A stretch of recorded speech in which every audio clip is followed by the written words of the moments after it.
नमस्कार, मैं हूं पूजा। उत्तर प्रदेश की बड़ी खबरों में आपका स्वागत है। आज है 29 नवंबर, दिन शनिवार। खबरों की ओर बढ़ने से पहले अब डालते हैं एक नजर आज की सुर्खियों पर।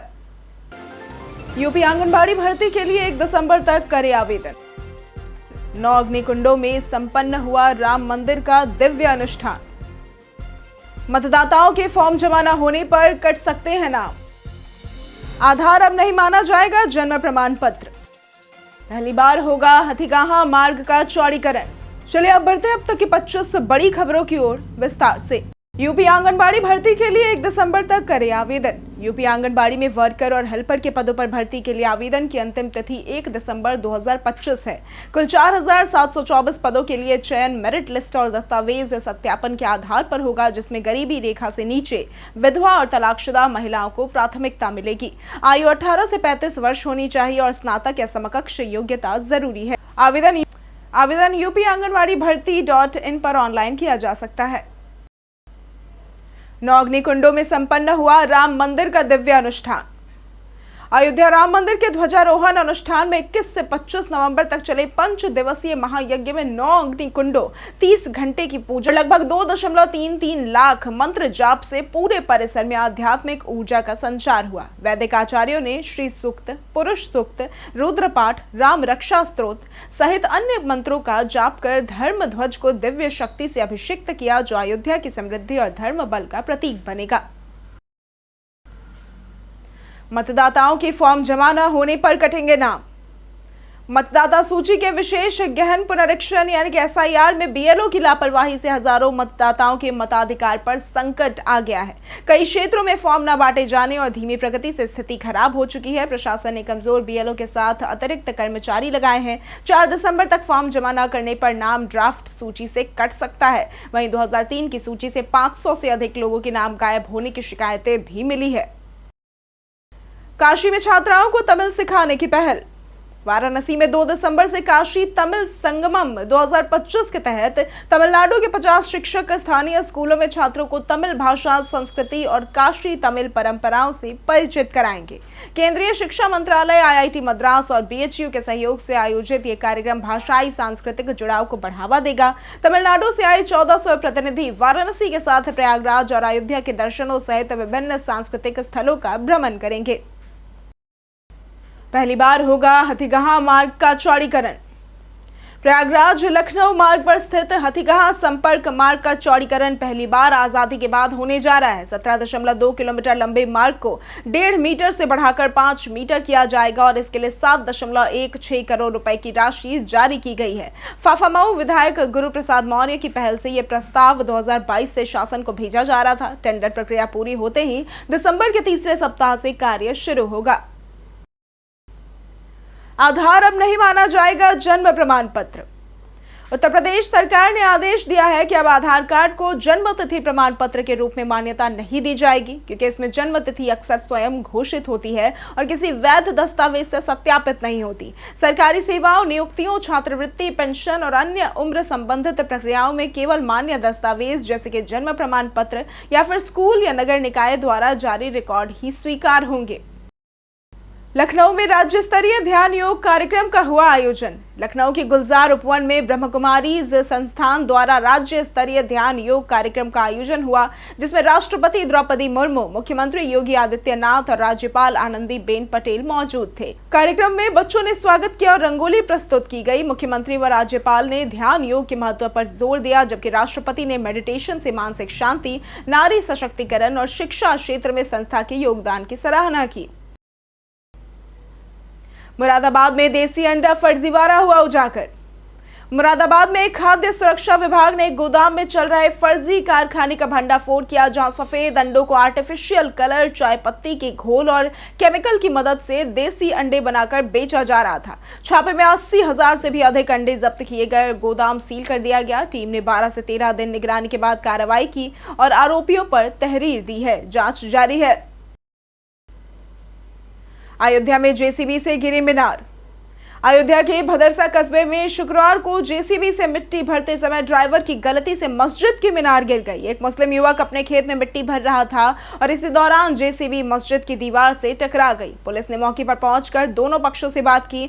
गलती स्वीकार की गई और मीनार का पुनर्निर्माण किया जाएगा। उत्तर प्रदेश पर्यटन में आज बात होगी काशी विश्वनाथ मंदिर की। काशी विश्वनाथ मंदिर बनारस के विश्वनाथ गली में स्थित भगवान शिव को समर्पित एक प्रमुख ज्योतिर्लिंग मंदिर है। इसे प्राचीन काल से पवित्र गंगा के पश्चिमी तट पर माना जाता है। इसे कई बार मुस्लिम शासकों ने तोड़ा भी है, लेकिन 1780 में अहिल्याबाई होलकर और काशी नरेश महाराजा चेत सिंह ने इसका पुनर्निर्माण कराया। मंदिर में आदि शंकराचार्य, तुलसीदास और संत एकनाथ जैसे महापुरुषों ने दर्शन किए हैं। उत्तर प्रदेश में महिलाओं का बढ़ा निवेश। उत्तर प्रदेश में महिलाओं की म्यूचुअल फंड में भागीदारी तेजी से बढ़ रही है। 3.73 लाख करोड़ रुपए के निवेश में 33% महिलाएं हैं, जिनमें लखनऊ, कानपुर और वाराणसी शीर्ष स्थान पर है। महिलाएं 63.7% निवेश इक्विटी और 20% हाइब्रिड फंड्स में कर रही हैं। छोटे शहरों में AUM बढ़ा है और आर्थिक आत्मनिर्भरता, जागरूकता व ऑनलाइन प्लेटफॉर्म निवेश बढ़ा रहे हैं। परमानंदपुर मैदान से उभरे अंतरराष्ट्रीय खिलाड़ी। काशी के परमानंदपुर मिनी स्टेडियम ने छोटे गांव के मैदान से अंतरराष्ट्रीय खिलाड़ियों का केंद्र बनकर इतिहास रच दिया है। यहां मजदूर किसानों की बेटियां निःशुल्क प्रशिक्षण पाकर चीन, थाईलैंड, बहरीन और उज्बेकिस्तान में खेलकर भारत को मेडल दिला रही हैं। डॉक्टर AK सिंह की पहल से 2020 से प्रशिक्षण शुरू हुआ और अब खिलाड़ी राष्ट्रीय और अंतरराष्ट्रीय स्तर पर भी चमक रही हैं। संभल के प्राचीन कुएं की फिर हुई खुदाई। संभल में प्राचीन कुएं की खुदाई में आड़े आ रहे पेड़ को शुक्रवार भोर में वन विभाग ने काट दिया और ये कुआं 1978 के दंगों के समय चर्चा में था, जब कुछ मृतकों और सामान को इसमें फेंकने की बात कही जाती है। हालांकि नगर पालिका ने बताया कि खुदाई दंगों से जुड़े नए खुलासे के लिए नहीं, बल्कि शहर के प्राचीन कुओं और तीर्थ स्थलों को संवारने के अभियान के तहत की जा रही है। वायरल वीडियो विवाद में शादाब ज़काती गिरफ्तार। सोशल मीडिया इन्फ्लुएंसर शादाब ज़काती को मेरठ में एक वायरल वीडियो में नाबालिग और महिलाओं के साथ अशोभनीय डायलॉग बोलने के आरोप में गिरफ्तार किया गया। अनीस की शिकायत पर उनके खिलाफ BNS धारा 296 और IT एक्ट 67 में केस दर्ज किया गया। कोर्ट में माफीनामा देने के बाद उन्हें जमानत मिली। ज़काती ने कहा कि वीडियो का मकसद गलत नहीं था और उन्होंने अपनी गलती भविष्य में न दोहराने का वादा किया। ग्रामीण अंचल में सस्ती बस सेवा शुरू। मुख्यमंत्री जनता सेवा योजना के तहत अब ग्रामीण अंचल में भी रोडवेज बसों की सुविधा मिलेगी। गांवों में बस किराया सामान्य 20% कम होगा और बसें प्रतिदिन अंतिम फेरे के बाद गांव में ठहरेंगी। योजना का उद्देश्य डग्गामार वाहनों को रोकना और सुरक्षित सस्ती यात्रा सुनिश्चित करना है। 8 लाख किलोमीटर पूरी कर चुकी बसों से संचालन होगा। मार्ग और स्टाफ जानकारी लाल सफेद बोर्ड पर दिखेगी। रेलवे ने माघ मेला प्रचार किया शुरू। माघ मेला 2026 अब सिर्फ धार्मिक आयोजन नहीं, बल्कि एक बड़ा ब्रांड बनेगा। रेलवे ने स्टेशनों और ट्रेनों पर रंग बिरंगे poster, banner, glow sign board और पंपलेट के जरिए प्रचार शुरू कर दिया है। श्रद्धालुओं को रंगीन बुकलेट में मेला नक्शा, स्नान तिथियां और सुविधाओं की जानकारी मिलेगी। मेला 3 जनवरी से 15 फरवरी तक चलेगा और लाखों लोग आने की उम्मीद है। जाने आज कैसा रहेगा उत्तर प्रदेश के मौसम का मिजाज। उत्तर प्रदेश में शनिवार से मौसम बदलने के संकेत है। 2 सक्रिय पश्चिमी विक्षोभों के कारण हवा की दिशा बदलकर दक्षिण पश्चिमी व पूर्वाई मिश्रित हवाएं चलेंगी। आंशिक बादल छाने और दिन रात के तापमान में अगले 3 दिनों में करीब 2 डिग्री वृद्धि की संभावना है और घने कोहरे से राहत भी रहेगी। लखनऊ में भी पछुआ हवाएं कमजोर होकर आंशिक बादल दिख सकते हैं। उत्तर प्रदेश पहचान में बात होगी मंगल पांडे की। मंगल पांडे का जन्म बलिया जिले के नगवा गांव में ब्राह्मण परिवार में हुआ था। 1849 में उन्होंने बंगाल आर्मी ज्वाइन की। मार्च 1857 में वो 34वीं बंगाल नेटिव इन्फेंट्री के सिपाही थे। 29 मार्च 1857 को बैरकपुर में पांडे ने एनफील्ड राइफल लेकर विद्रोह शुरू किया। यूरोपीय सैनिकों पर हमला करने की धमकी दी और अशांति फैलाने लगे, जिससे ब्रिटिश सैनिकों में चेतावनी पैदा हुई थी। बीजेपी पर प्रशासनिक दुरुपयोग के आरोप हुए तेज। अखिलेश यादव ने आरोप लगाया कि यूपी में सरकार और चुनाव आयोग के दबाव के कारण BLO अत्यधिक काम का बोझ झेल रहे हैं, जिससे कई आत्महत्याएं हुई हैं। उन्होंने दावा किया कि इस दबाव के बहाने 3 करोड़ वोट काटे जा सकते हैं और वोटरों को अधिकार से वंचित करने की साजिश हो रही है। अखिलेश ने बीजेपी पर प्रशासनिक दुरुपयोग, जातिगत नियुक्तियों और लोकतंत्र को कमजोर करने का आरोप भी लगाया। आधार कार्ड में अब केवल मौजूद होंगे फोटो और QR। भारतीय विशिष्ट पहचान प्राधिकरण यानी कि UIDAI आधार कार्ड को अधिक सुरक्षित और सरल बनाने के लिए बदलाव पर काम कर रहा है।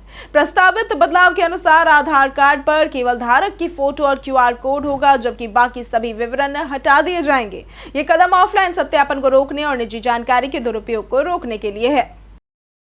YouTube के हेल्थ ट्रेनिंग कोर्स से छात्रों को होगा लाभ।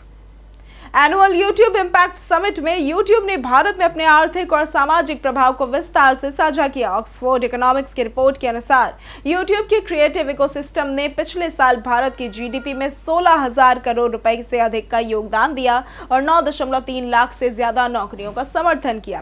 प्लेटफॉर्म ने आईआईसीटी और एम्स के साथ साझेदारी कर डिजिटल एजुकेशन, क्रिएटिव करियर और हेल्थ ट्रेनिंग को बढ़ावा देने की घोषणाएं की। आरबीआई वॉइस मेल धोखाधड़ी से रहे सावधान। हाल ही में लोगों को कथित तौर पर भारतीय रिजर्व बैंक यानी कि आरबीआई से ऐसे वॉइस मेल्स मिलने की खबरें सामने आई हैं जिनका कहा गया है कि उनके बैंक खाते ब्लॉक कर दिए जाएंगे और उनका क्रेडिट कार्ड धोखाधड़ी गतिविधियों में शामिल है। भारतीय रिजर्व बैंक ने इन संदेशों को स्पष्ट रूप से घोटाला बताया है और जनता को सचेत किया है कि आरबीआई ने लोगों से अपील की है कि वे ऐसे किसी भी संदेश पर ध्यान न दें, लिंक न खोलें और व्यक्तिगत या बैंकिंग जानकारी साझा न करें। यह पीआईबी फैक्ट चेक द्वारा भी पुष्टि की गई चेतावनी है। उत्तर प्रदेश बर्थडे स्पेशल में बात होगी सत्यपाल सिंह की।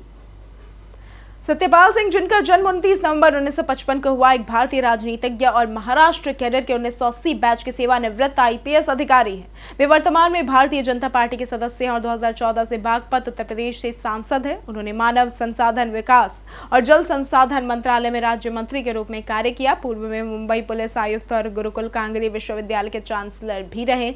उनकी बेटी चारू प्रज्ञा बीजेवाईएम की प्रवक्ता है। मेरठ से प्रयागराज की दूरी 6 घंटे में होगी पूरी। गंगा एक्सप्रेसवे 594 किलोमीटर लंबा लगभग पूरा हो चुका है और दिसंबर में ट्रायल रन भी संभव है। मेरठ से प्रयागराज की दूरी 6 घंटे में पूरी होगी। 6 लेन एक्सप्रेसवे में 4 हवाई पट्टियां आपातकालीन विमानों के लिए बनाई गई है। फर्रुखाबाद लिंक पश्चिमी यूपी के जिलों को आगरा, बुंदेलखंड और गंगा एक्सप्रेसवे से जोड़ेगा, हरिद्वार तक पहुंच प्रदान करेगा। कई कारणों से दर्ज है भारत के इतिहास में आज की तारीख। 1989 में तत्कालीन भारतीय प्रधानमंत्री राजीव गांधी ने आज के दिन इस्तीफा दिया था। 1999 में महाराष्ट्र के नारायणगांव में विश्व का सबसे बड़ा मीटर वेव रेडियो टेलीस्कोप खुला था।